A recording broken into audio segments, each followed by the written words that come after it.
Yo, Descendant, Augiesaint here, and welcome to the channel. Hope you guys are having a fantastic day. And as you guys know, today actually hit us with a nerf to Ines and a buff to a lot of the other Descendants. However, we have updated our Ines build now, especially with the Arche Tuning, and we kind of found a workaround the nerf. The nerf is actually not that bad overall, so if you hear people crying about it, don't worry, the nerf is really not that bad, and she still does pretty much everything she used to do. Except now you just really focus on using her 4 instead of using her 1 as much, because when her 1 hits any environment right now, it does actually cancel out, so it kind of feels pretty average to use unless you're in a pretty open area. So if you're like around corners and stuff and it hits the wall or whatever, it's going to just stop immediately, but it is noticeably worse. So that's why for mobbing now, you should just really focus on dropping your 4 down. And with the build setup we have now, we've actually got the cooldown, bringing it down to a 9-second cooldown. And the duration of it is actually 10 seconds, so you can pretty much have your 4 up all the time. And then sometimes with the proc that we'll be getting from a mod in the build called Veteran's Tactics, you can get a full reset on the 4, so you can actually have multiple of the zones up instead of just the 2 base ones you have, because you got 2 stacks, 9-second cooldown, 10-second duration, so you should have it up at all times. But our third ability actually got a little bit of a buff. The cooldown is less now, and with our current build setup, we have it down to a 1.5-second cooldown. So you can go ahead and use it pretty fast, although when we are using Time of the Hunting Hounds, which is a Transcendent module that I recommend using, then it kind of changes it into that little charge ability, which is not bad. You just have to get used to how it places. And then for bosses, you should totally go ahead and actually use that now. Like when you get to elites and the end bosses of the dungeons and things you're running, definitely go ahead and use that. Make sure you drop your 4 as well, because it's going to increase the damage and all that. But the 3 can pretty much just delete anything within sight. But other than that, she's practically the same. She's still OP, she's still really fast, and in my opinion, she is still the best AoE mobbing character we have. Although I haven't gone to try out any of the new builds yet with the male characters, because most of them did get buffed with this hotfix, so stay tuned to the channel as we'll be going through and trying them all out, and then also making updated builds covering all of them, as well as Bunny also got a little bit of buff, so expect the updated build for her pretty soon. But without further ado, let's hop straight into the Ines build. So looking at the modules, you can see there's not really much of a change here. What we actually ended up doing is we ended up dropping one of the range modules for Veteran's Tactics. And as you can see, what this does is when you defeat an enemy, it resets the cooldown of a random skill at 19.4% chance.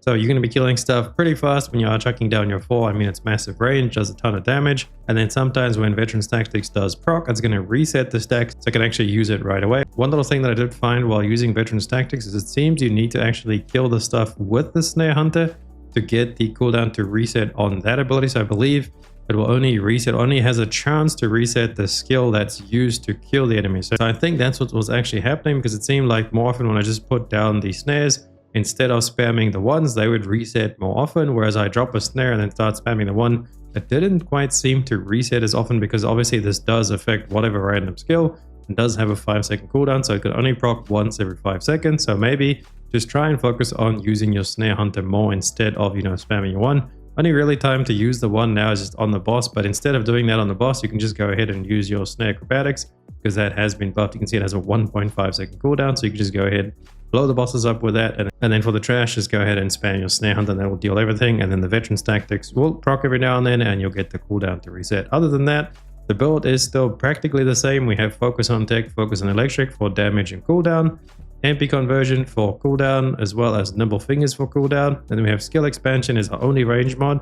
That is what we actually ended up dropping. We dropped our second range mod for Veteran's Tactics, because the main reason we used the second range mod was to get the extra bounce on the 1, but now this can't bounce through walls, so that's quite a nerf, and it's definitely worth losing that extra range and then gaining the Veteran's Tactics. And we kind of make up for it by gaining the range back through the Arche Tuning tree right now, because we go have a look at Snare Hunter. The max expandable range on this is only 200%, so we can easily achieve the max range by just using Skill Expansion and then getting a little bit of range on the skill tree. Because how you have to understand how range works, if their max expandable range, it says 200%, that does not mean that you can increase it by 200%. That actually means you can increase it by 100%, because this accounts for the 100% of the base of the skill. It's actually worded a little bit weird over there. Like you might look at that and understand it as max expandable range is, okay, you can increase the range by 200%, but that's actually incorrect. You can only increase it by 100. So whenever you look at skills on any Descendants, always take off the 100% of the base on the max expandable range. So in this case, 100%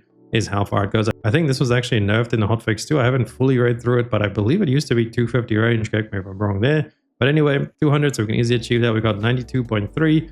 And then in the Arche Tuning tree, which I'll show you guys in a second, we actually have more range there as well. So overall, you get all the range. However, you do lose one bounce on your one, but it doesn't really matter anymore since we're not going to really be focusing on that as our main source of damage now. And then for the rest of the mods, we're running HP Amp just for a massive amount of HP. This is pretty tanky build too. We're close to like 12k HP with the components that we're using. And then the last bunch of mods we're running is the 3 crit mods. Now we're actually running the 2 purple crit mods.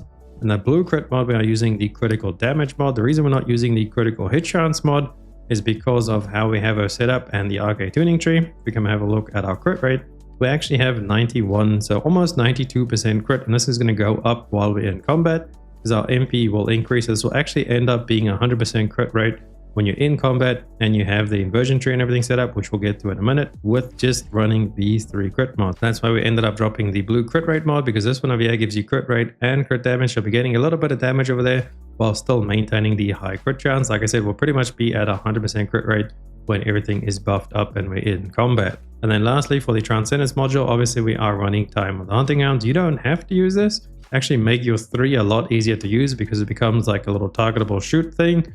But this just makes everything so much easier to build because it turns all of our skills into tech. So you can boost the damage on all of them with the same reactor, as well as the mod setups, you know, focus on tech, focus on electric. It's just easier to build it with Time of the Hunting Hounds, and also gives you an increased stack. However, like I said before, we're not really focusing on the one anymore. So you could honestly go ahead and drop this, but then you would have to focus on singular because it turns this into a singular ability.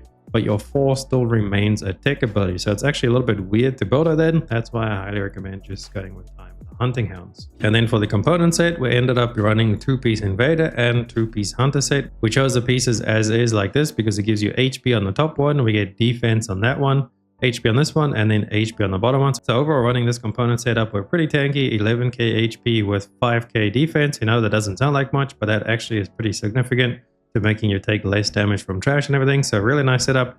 And then the Invader set, the 2 set, will give us range, whereas the Hunter 2 set will actually give us cooldown.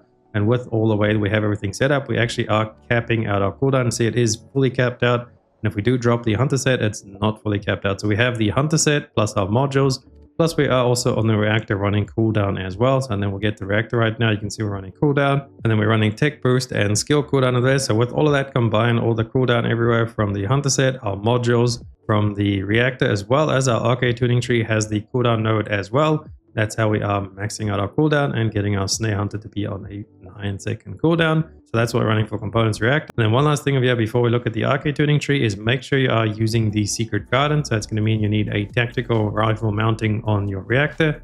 But the Secret Garden, when you use tech skills, it has a chance to proc pest control, and that's going to give you a stacking skill power boost. So that's all going to stack up because all of her skills, because of the Hunting Hounds mod, are all tech skills. So make sure you are using Secret Garden. It's very, you don't even have to build it out or core it out or nothing. Just make sure you have it equipped, and you also have all 4 copies because each copy does increase the skill power boost. Now let's have a look at the Arche Tuning tree. Very basic setup of here. We're coming over to the right to grab the enhanced skill power. So just a ton of skill power. They actually fixed this node now. This gives you flat skill power instead of the 10% boost that was actually making it go negative.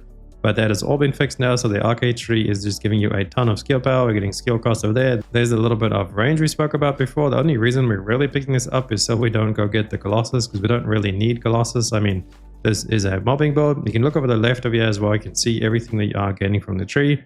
Crit rate, crit damage, cooldown cost, range, and this max MP over here is also helping us get closer to the crit, as well as the crit and the crit damage over here giving us increased damage. You can see the nodes over here are all crit chance and then crit damage over there, so that's just giving you damage, crit chance, MP giving you more crit chance as well, straight skill power, skill cost reduction, and then lastly we're getting the skill cooldown up top just to, you know, max out our skill cooldown as you guys have seen. So that's the overview for the Arche Tuning tree. And now lastly, let's go have a look at the inversion reinforcements. These honestly are really not that important. The main thing that we want to get over here is the neural focus, because this is going to give you that stacking MP. When you kill 5 mobs over there and you'll stack this up, this does last for 30 seconds. So while you are mobbing, this is pretty much going to be up the whole time. So be close to 5% increased MP you're going to get. And it's also going to help you get to that 100% crit chance when you are in combat. Then we have HP over here. Again, the same thing as that basically. Just stacking up to like 55% or just over 55% increased HP.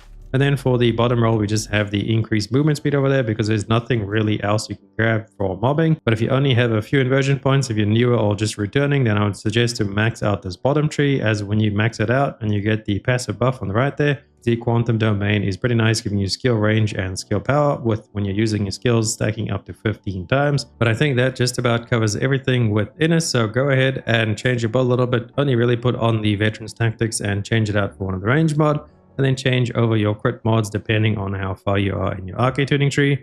Hopefully you guys liked the video and it helped you out. If it did, please drop a like and sub to the channel, as it helps me out so much, and I'll catch you beautiful people on the next one. Augiesaint out.